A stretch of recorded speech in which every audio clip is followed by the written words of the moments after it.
what I want, you know, and especially with my hair. My hair is what the main thing that people are always like, what are you doing? You know, like, you have pretty hair, why do you have locks? Like, aren't you tired of that? Don't you want to cut them off? I'm like, no, like, why? I like my locks. What's wrong with my locks? I'm like, and if I do want to cut them off, I'm going to cut them off. But people want me to have straight hair. People want me to conform to this notion of pretty, you know, beautiful is a straight, you know, whatever.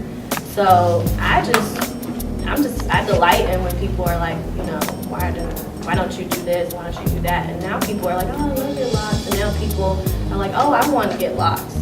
So now people are actually freeing themselves of this box that they're in. And so that inspires me to just be.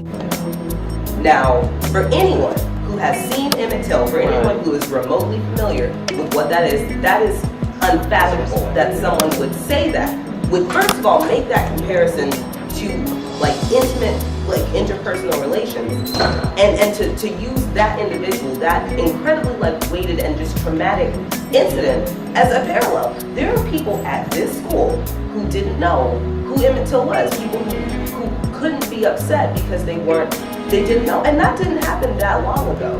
And so when you have that reference, you won't stand for things like that. And so I think it is so crucial for the people that are coming up now to remain connected to these things that happened, you know, less than 100 years ago. Because if you don't have that context and that reference, it's very easy to lose yourself and to not feel a sense of obligation and a sense of commitment to people who literally died for you to be able to sit here and be able to just live the life that we